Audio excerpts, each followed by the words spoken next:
Good evening. Welcome to WGSN-DB Going Solo Network Radio. My name is Christian Sweet. Welcome to the barbershop. So you're going to tell me, but I realized that I wasn't sharing the right link with everybody. So as we're just going live, I just really want to share the right link with everybody. And put it in the group. I don't think I got to share in a group the other day, people. That's good. It's like to tell me you make sure to turn all these student groups and just know that we got the thing going on and all that fun stuff. And which was I joined a bunch more. That's exciting. The filter on the outside is keeping guard of the studio. This should be all. Let me see if there's any more. I think we're good. Let me just do this one here.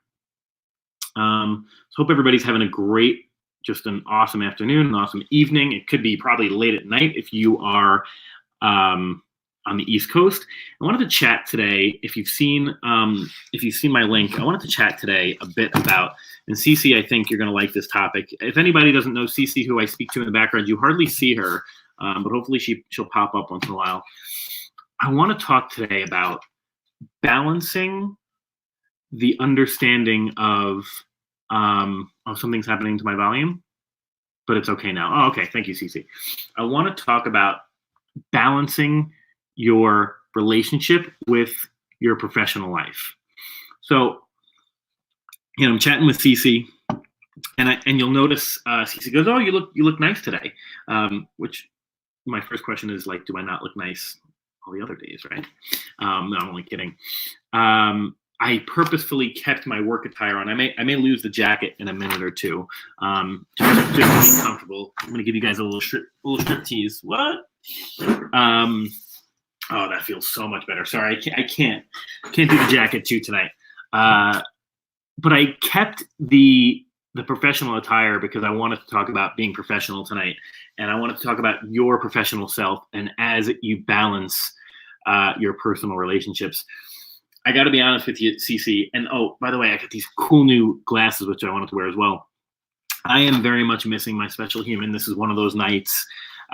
It was kind of like a flashback night where I was speeding home to get to the show. I had, so I run a for-profit educational company and here in Vegas. I run one of our branches.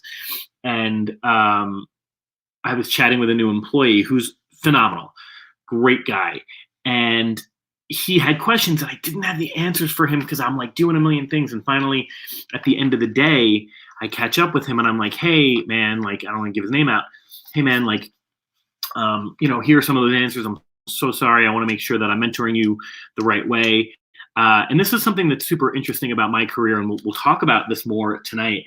And feel free. I mean, if you've logged in, if you want to, like, this is interactive, so ask some questions. I'm happy to answer them. I tend to manage people who are at least twice my age, and this has happened since I'm 22, 23. Always, or 2-3 times my age. And he had some great questions, and I wanted to mentor him. I wanted to give him the information that he needed, and at the same time, I am trying to get here so that I can open my office, so I can get everything up. "What's up, Rita? How are you?" So that I can feel free to ask some questions. I'm so glad you're here. So that I can, get everything done. And I'm speeding down the highway. Now it takes me in Vegas, it takes me about 27 minutes to 33 minutes, depending on traffic, to get from my office all the way down south back up to where I'm at, kind of in the Charleston area of Vegas. And if I speed, right, I can make that 27 minutes down. I can probably chop that down to 24 or 23 minutes, right? Because Vegas drivers are a little slow, or we weave and whatever. There's just different ways to do it. And so that's what I'm doing tonight. I'm speeding down the highway, and I'm trying to get home. And it was a flashback because the last time I sped like that, the last time I tried to get home that quickly, and Cece tells me I'm not healed yet. But the last time that happened was when I had my special human here for a couple of days, and I just couldn't wait to get to her. I just couldn't wait to get home from work so I could see her and spend time with her and be hers and her be mine and all of that stuff. And she was always pretty understanding about my work. A lot of times because I would leave work early to see her, and she had a different flexible schedule than I did. She was working on sets and stuff like that, and sometimes she could work from home, so it was a little different.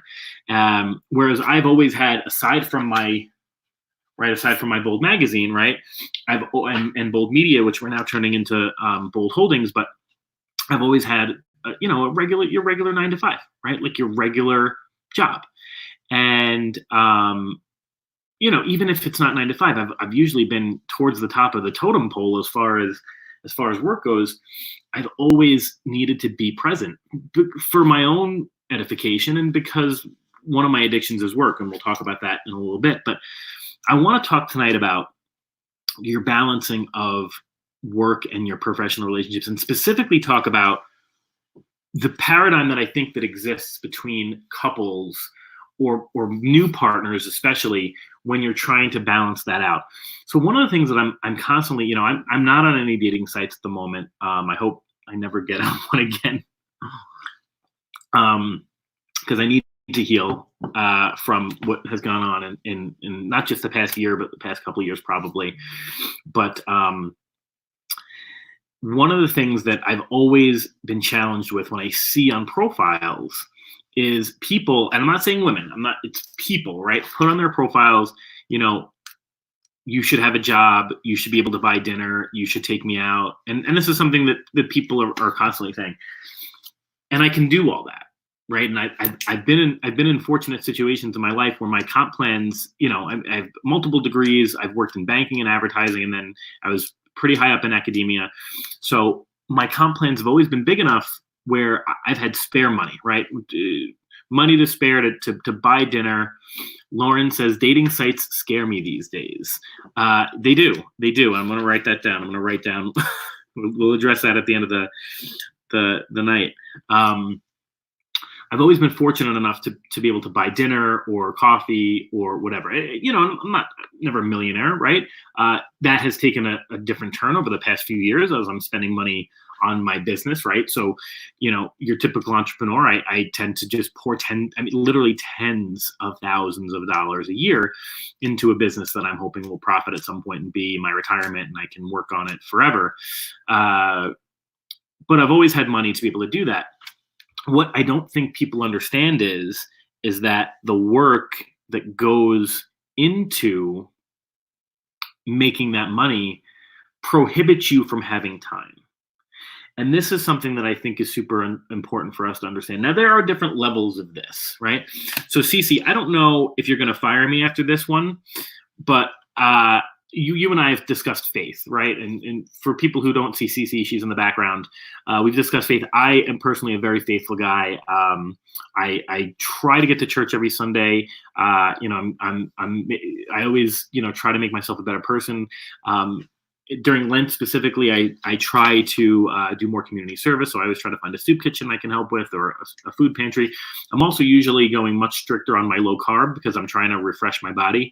So the funny thing is I'm typically like at a soup kitchen serving people food and like wanting to eat the bread. Like I'm like wanting to eat a homeless person's food, and it's pretty pathetic.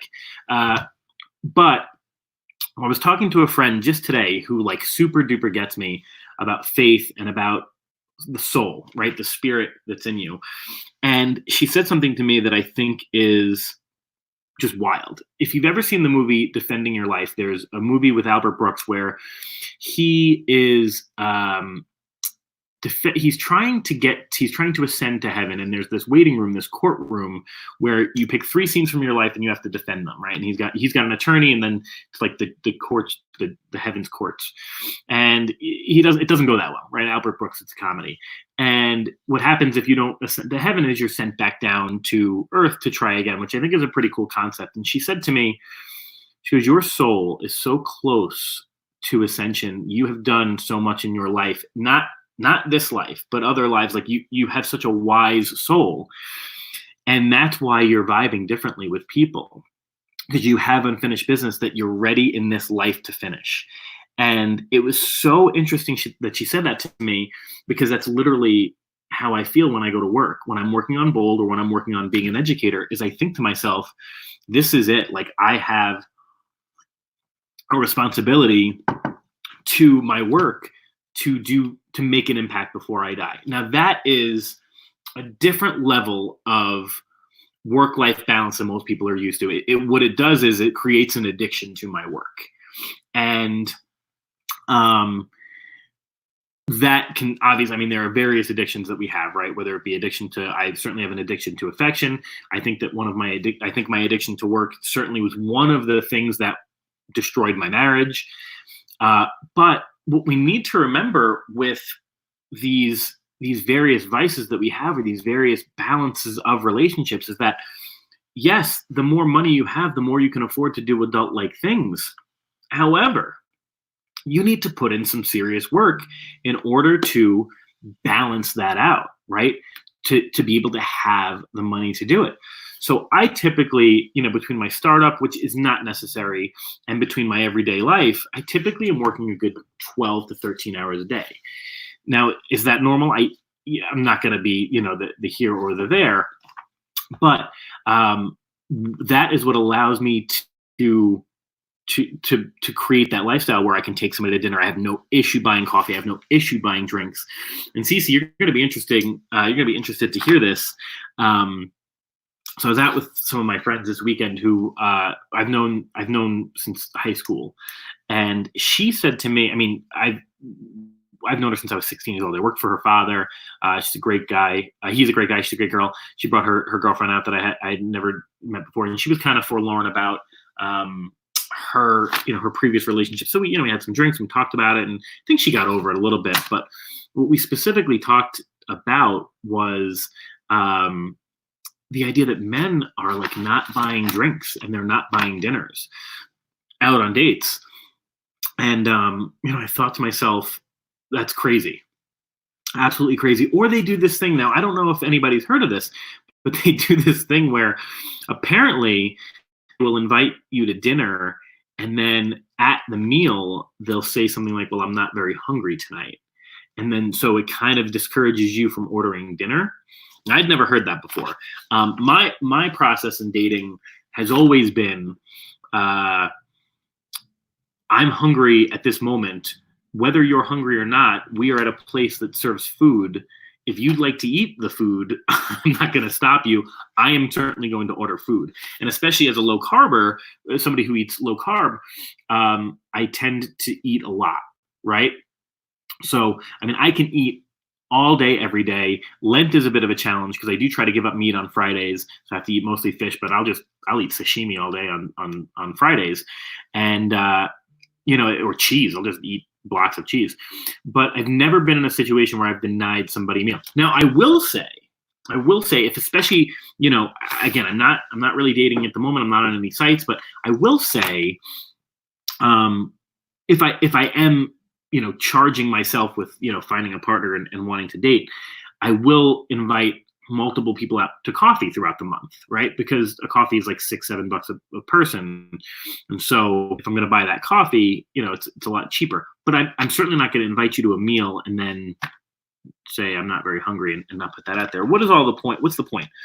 The point is that there's a sliding scale, right? There's a sliding scale between having time, energy, interesting things to say, and money in your adult life in order to pursue a relationship.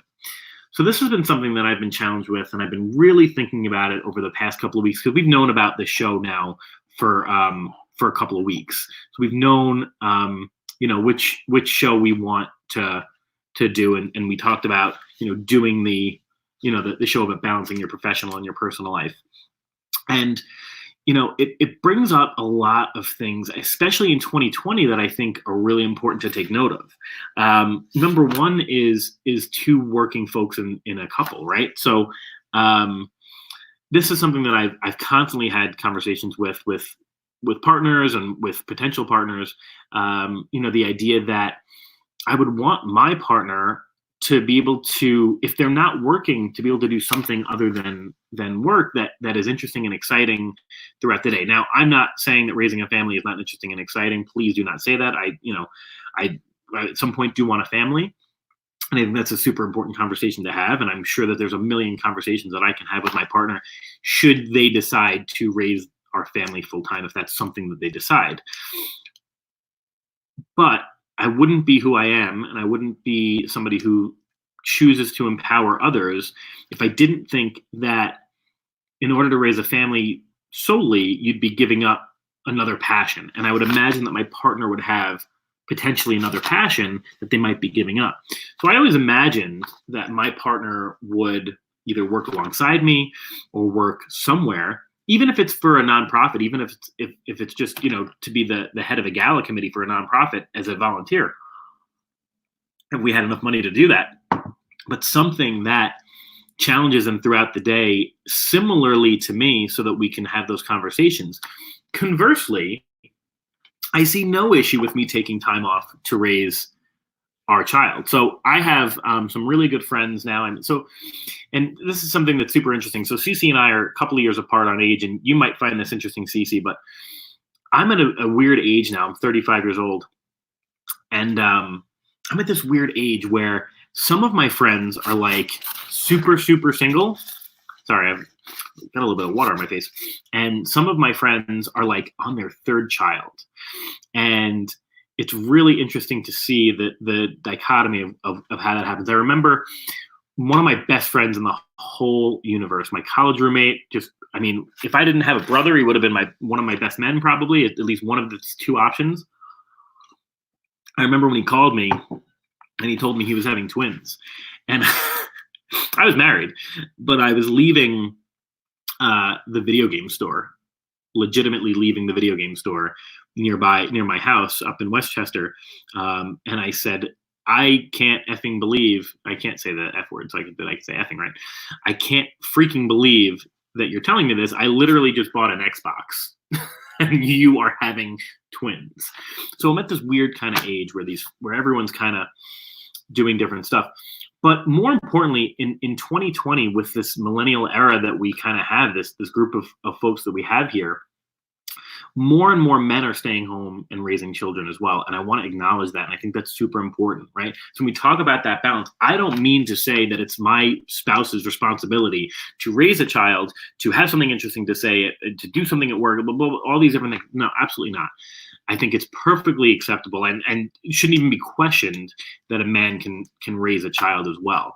I just think at some point we need to pursue our passions. We need to pursue our goals. I spoke briefly at the beginning of this conversation about this really cool human in my life who we just connect. And we're not romantic, but she's the one who a couple of weeks ago had told me, like, people are draining. You're not on the right vibe level with people, and that's why people are draining your energy, and that's why you're constantly fighting and struggling.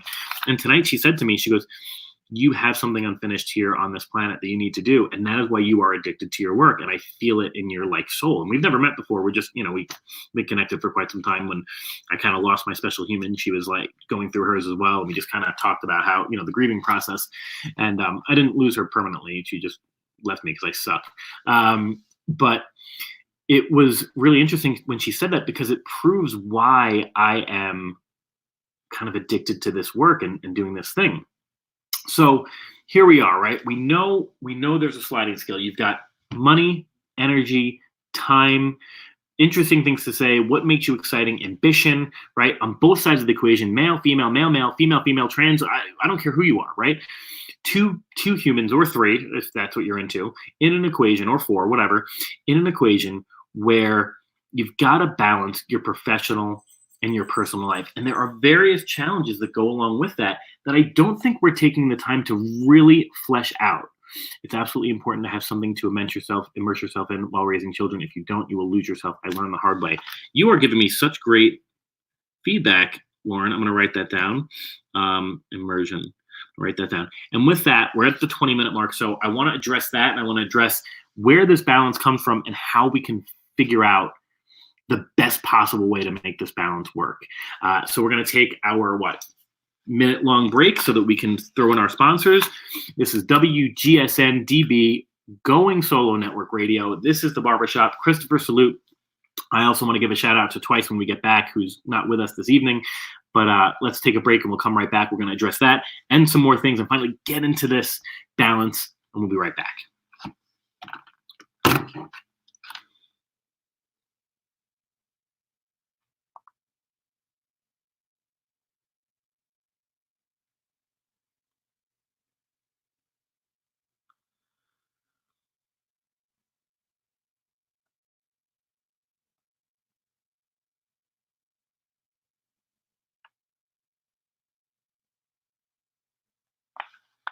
Okay, I think we're good. Oh, Cece says that's good. I was checking my phone to make sure I was sharing the link.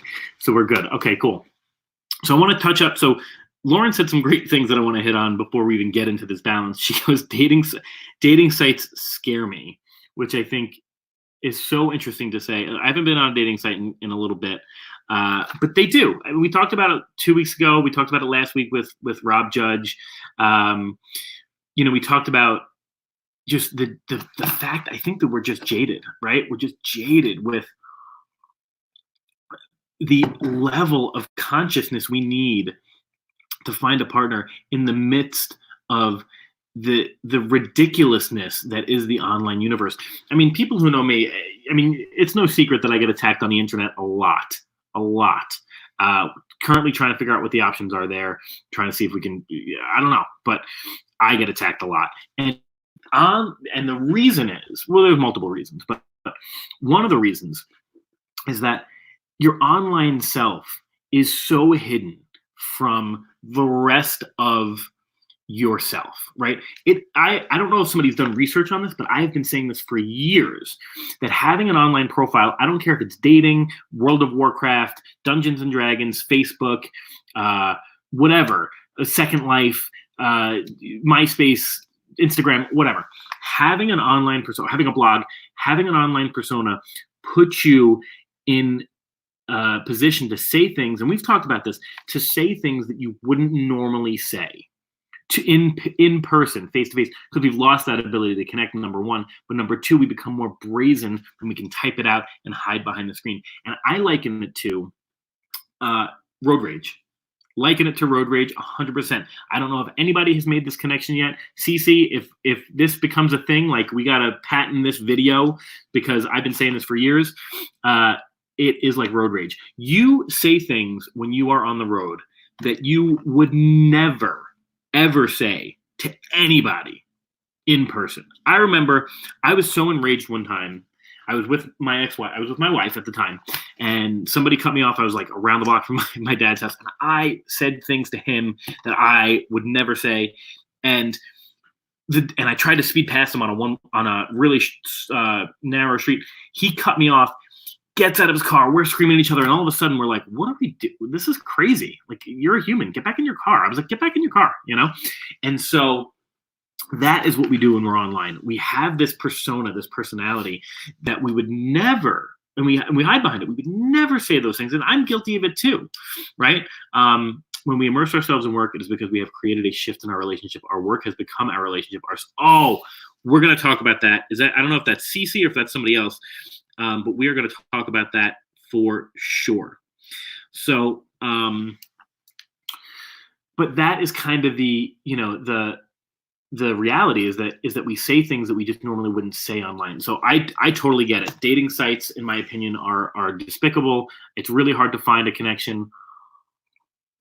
I would much rather find somebody at a library or church or something like that. And hopefully hopefully I'm not trying to do that anytime soon. But you brought up something else, Lauren, that I really want to chat about, in that now I don't have children. I can't identify with this. However, I've heard this before, that when you have children, not being able to immerse yourself in something else is debilitating, right? You need something else to get away from child raising, right? And I completely understand that, right? I don't understand it. I completely appreciate that, right? If I were spending time with infants all day long, I would need something to make me feel like an adult, right? Something that was a little different. Not to say that you don't appreciate your child, but you need something to just make that change, that shift in your day. So I totally get that. And that's kind of what I'm going for, right? It doesn't mean that I don't value the raising of a family. I can't wait. I am going to give my child, it's got to be a boy. No, it doesn't have to be a boy. I hope that I get a little man that I can raise. And if not, I'll have a little princess that I can teach what she deserves.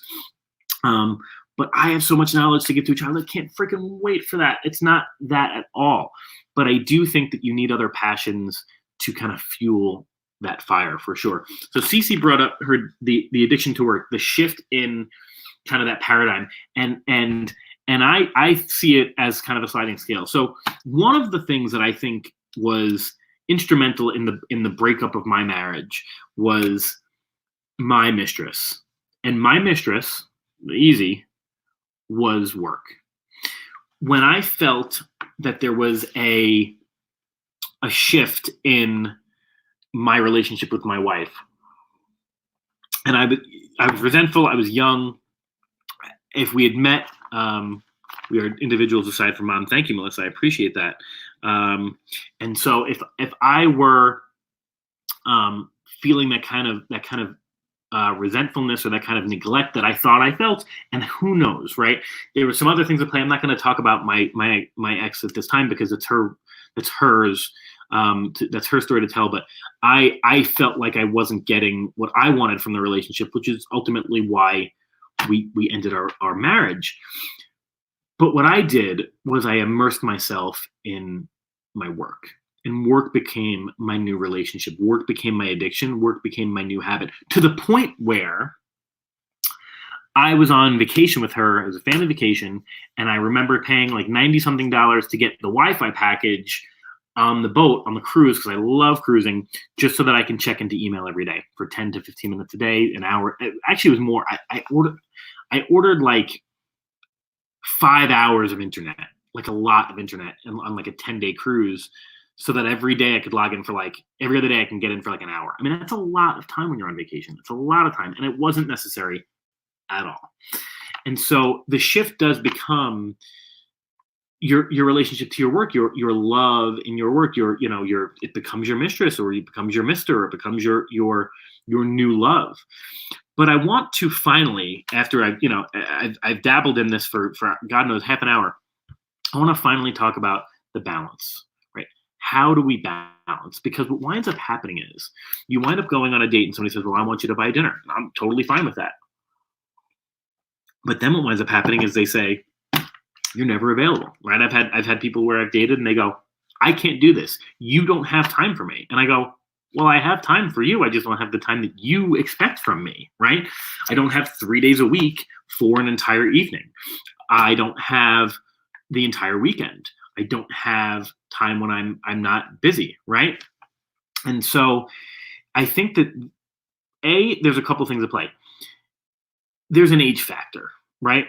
In your 20s, you tend to work your butt off. But because you have fewer obligations at home, you're probably not owning a home yet. You may not be married yet. You don't have pets typically, right?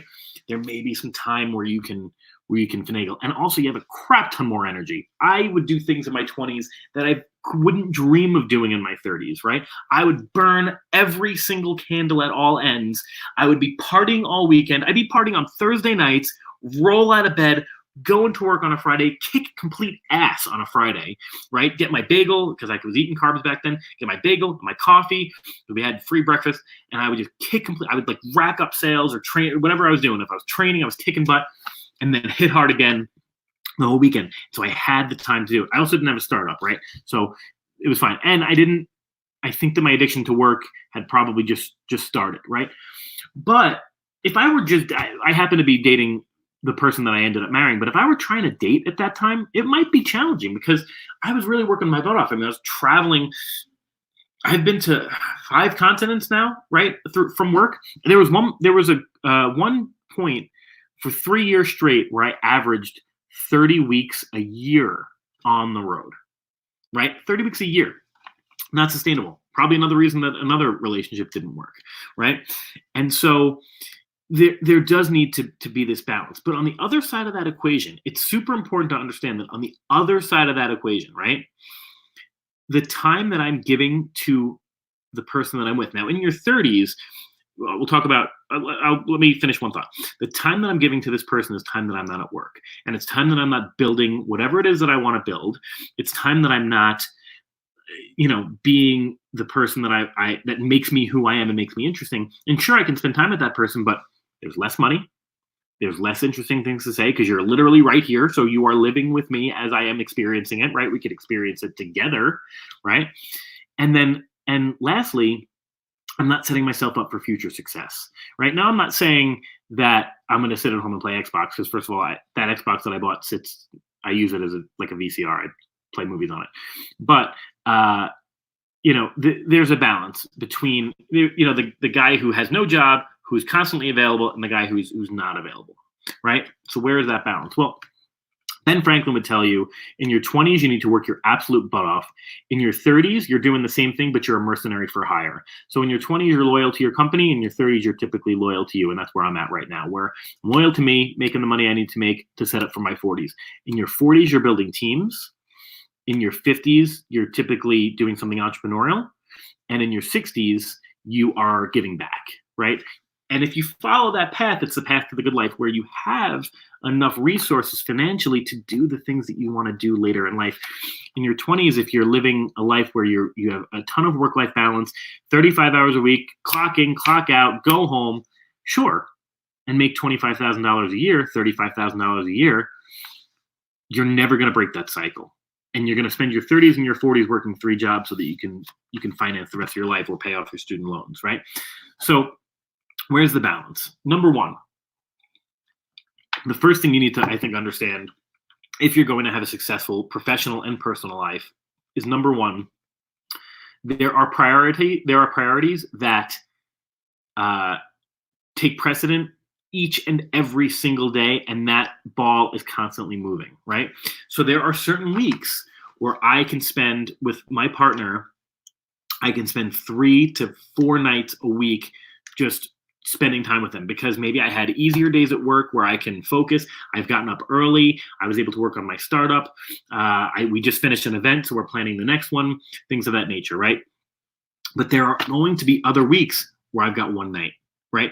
Or I am welcoming you to sit with me, but I'm going to get some work done. Or I'm welcoming you to spend time with me, but I'm hosting an event. Or I'm welcoming you to my home, but you're going to watch me do this show because I do it every week, right? So there are those times. And I don't experience what my partner does, but this is not a male thing, right? This is an everybody thing. Like I've dated people who have said, I'm busy. You are welcome to come to where I'm at, but that's where I'm at, right? So one of my exes, for example, was super busy in the city. She worked for one of the biggest brands in the world. And there were certain weekends where I said, baby, I want to see you, right? Okay, cool. Come visit me at work. So I'd visit her at work and we would take a lunch break. We'd go to La Maison, which is one of the chocolate shops in New York City. If you haven't been there, you need to go. And we need to get them to pay for the next show. And you get a piece of chocolate about this big and an espresso. It's like $9. But it's imported directly from Paris. It doesn't touch. I don't think it's made in America. I don't think it touches an American chef's hands. It's thawed overnight or something, and it's Parisian chocolate. So we would do that. We would go on a date, and it would be phenomenal. And I would get the time that I wanted with her, that I needed with her, and it was great. And there were other times where she would do the same thing. My most recent partner that I talk about as my special human, there would be days where she would just come into my office with me, and I worked at a university, so I would say to her, honey, I can't be next to you because that's inappropriate. And I didn't have to explain this to her like she's a child. She knew. But she would go, we had Wi-Fi all over campus. So she'd go to the book stacks in the library. She'd go to the coffee shop. She'd go somewhere, sit on a couch, and she'd get her work done. And then I'd check in, and I'd go to the bathroom, and I'd give her a kiss and everything like that. And then I'd get out a little early, and we'd go. Right? I didn't have the pleasure of going to her workplace, but I would have done the same thing, right? If I had the time, I would have definitely done that for her. So there are some weeks where you can do it, right? There's some weeks where you can take the 3 nights off that you need, or the 4 nights off, or whatever. And there are some nights that you just can't. There are also some nights that you're freaking exhausted and you just want to go to bed, right? Or you got to pay bills, or you got to walk your dog because you haven't walked your dog. There's personal things that you need to take care of. Or I'm 35 years old. A lot of the women that I date have children, right? 1, 2, 3 kids. Who am I to tell you that I demand your time because I don't have children? No, absolutely not. You will take care of your children because that's what you need to do, and then we'll figure it out, right? So that's number one, is we need to figure out the balance of when it's appropriate to kind of ask for that time and when you need to say, okay, I understand you have a job, you have a life, or you're this person like I am, where I just have this like weird calling where I'm trying to make an impact, like this higher level thing. It's my love. It's my new addiction, and it's what I love to do. So if you fall in love with that ambition, right? I'm an ambitious guy. I'm an excited guy. I'm a passionate guy. All those things are filtered into my work, and the things that I talk about, right? The research that I do on both weight discrimination, digital orientation, generations, these types of things. In order for me to sound interesting and be interesting, I have to put in the work, right? I've got to do the stuff that I say I'm doing, right? That's part of it. And all the things that you love about someone like me, if I am an ambitious guy, yeah, it's going to be a trade-off, because my ambition is going to drive me. My ambition is, I've had this where I've been with a partner and we would fall asleep prematurely because, we'd have a big meal or whatever. And I'm up at 3 a.m. and I'm on the couch and I'm getting work done. It doesn't mean I don't love my partner. It means that I have other obligations at that moment, and I'll come back to bed when I can, right? And that ambition is what drives that, kind of what fuels that fire. So that's number one, is understanding the balance, right? I think number two, though, is also finding the synergies in your partner where the separation doesn't feel like a separation, right? So one of the things that I talked about with my last partner, I call her my special human, is we always dreamt about working together, right? She's not an academic. Well, actually, she somewhat is, but not. We wouldn't work together in that way. Although, anyway, we've talked about working together in a fat acceptance community and building businesses together, and dueling laptops side by side on the couch, or getting a small office that we would go to on the weekends and weekdays. And I think that is super important. I think that is something that, even if you're not going to work together, to find that person that shares passion. Maybe it's a person who doesn't necessarily need to work with you, but has a similar lifestyle, right? Having two people, whereas one has all family values and wanting to stay home, and the other one is solely focused on their addiction to work, is oil and water, right? Balance of the two. I knew a couple. Two of my favorite people, one of my favorite couples I ever knew. We lost touch after I stopped at this martial arts center because we were doing martial arts together. And they were they a power couple? Like the show Power, if anybody's seen the show Power, except without the drug dealing and cheating. They were a power couple. And I remember they didn't work together ever. I don't even think they had offices near each other. She designed the layouts of restaurants to be like ergonomically sound so that you could, serve better. And he was a financial planner, and both super successful, owned multiple homes that they rented out, had multiple investments, had multiple streams of income. They were a power couple. And I remember I said to him, I'm not going to use his name either, I said, how do you do it, man? I said, you are, and both attractive humans. It's not as though they were like, well, this is our only option. And not to say that anybody should think that, right? But they were attractive. They were wealthy. They could have easily split their assets and gone their separate ways because they were living very separate lives throughout the day, right? And I said, how do you do it? He said, you want to know how I do it? I said, okay. And he gave me one example. He said, I'm meeting my wife for a hug tonight. Well, meeting your wife for a hug? What are you talking about? He said, she's got pottery class over at the university, actually, that I was getting my PhD at. She's got pottery class at the university. It was like a free or inexpensive pottery class. It wasn't for credit. I've got Taekwondo. She's working all day. I'm working all day. Kids were grown, so it's not like they needed to talk to the kids. We mapped out where we're going throughout the day, and we picked a spot and a time to have a hug. We picked a spot and a time to get together to embrace each other. And I remember I like dropped my body, and I go, that is one of the most brilliant things I've ever heard in my entire life.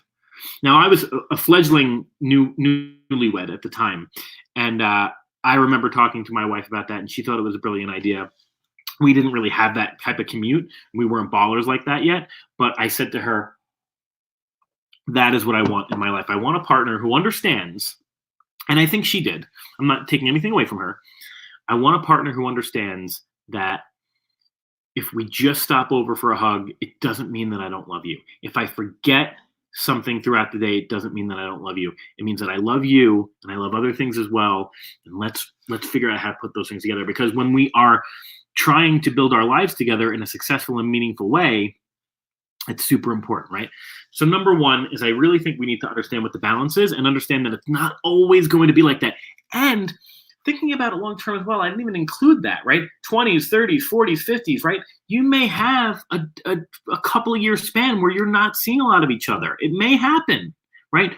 Because you're building something that will allow you to work from the beach for the rest of your life, we're good, right? So that's number one.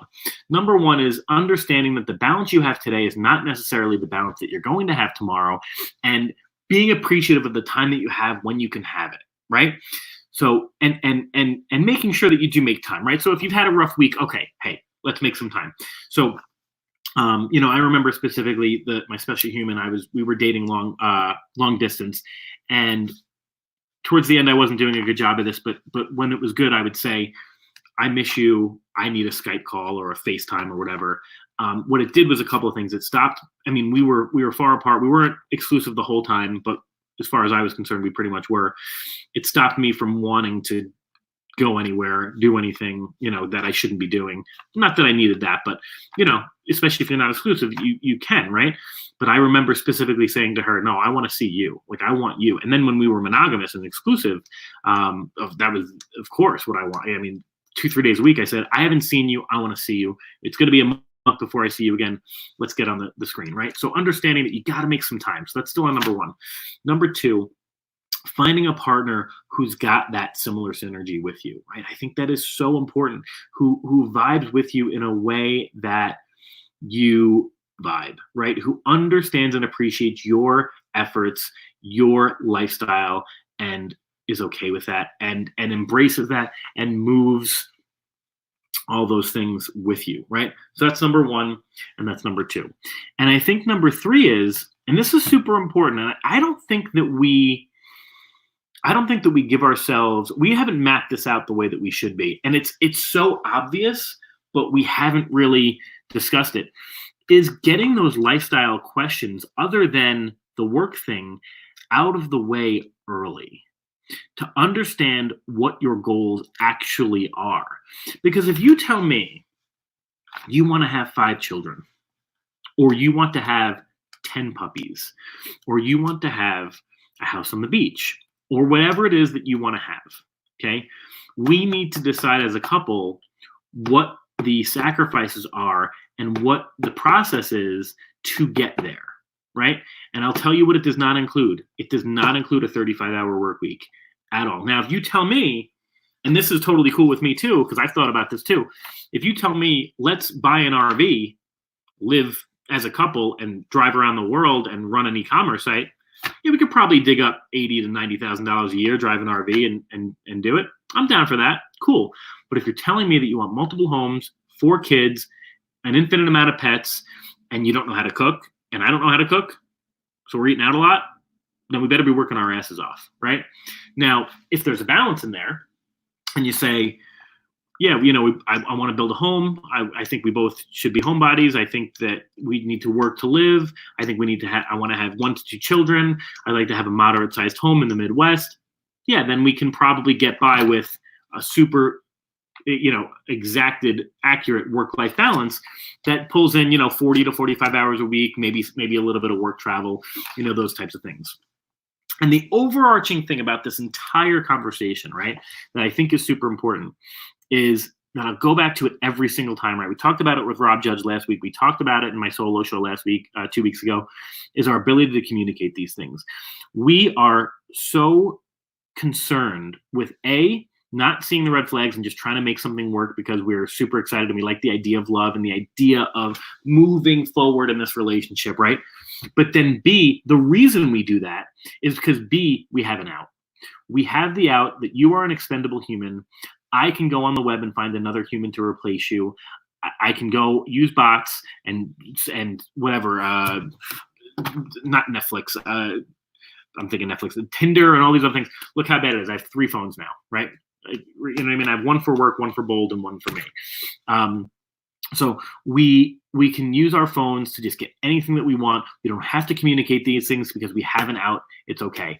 But the overarching thing I think we really need to be concerned with is the communication and the idea that it's okay to conflict about these things. What we have to do is make sure that we're conflicting in a way and that we're arguing or debating or whatever in a way that's constructive, that moves us to a needle point of moderacy, of getting to where we need to be. Because if I have figured out that you are my person, right? I have figured out that you are my person. We've gotten through the first couple of months of our schedules. We figured out that we like the same lifestyle. We have figured out that fiscally we want the same things. We need to continue to communicate those things, right? Because life's going to get in the way. You know, I was talking about this the other day with a friend of mine. You know, we weren't vibing, right? It was a dude, friend of mine. And I said to him, hold up. I said, there is enough crap out there separating us in general as humans, right? We don't need to argue about this. We should be loving one another, right? And I would say the same thing to these partners who are thinking about the relationship between life, you know, personal and professional. There is enough garbage out there trying to stop you from being in love, trying to stop you from living the life that you want to be living, trying to stop you from being happy. When you come home to your significant person, whether that be a partner, spouse, boyfriend, girlfriend, whatever we're calling, you know, your partner now, when you're coming home to that person, you should be trying to get to the middle, not trying to push each other away. So I think that's really, really, really important. I know that Cece is about to probably get on and tell me that we're out of time. I want to give a quick shout out to Mr. Twice. Mr. Twice had a successful surgery today. He sent me a snap of his leg. He should be back on the air pretty soon. We're excited to have him back on soon. You have just listened to the Barbershop WGSN-DB Going Solo Network Radio.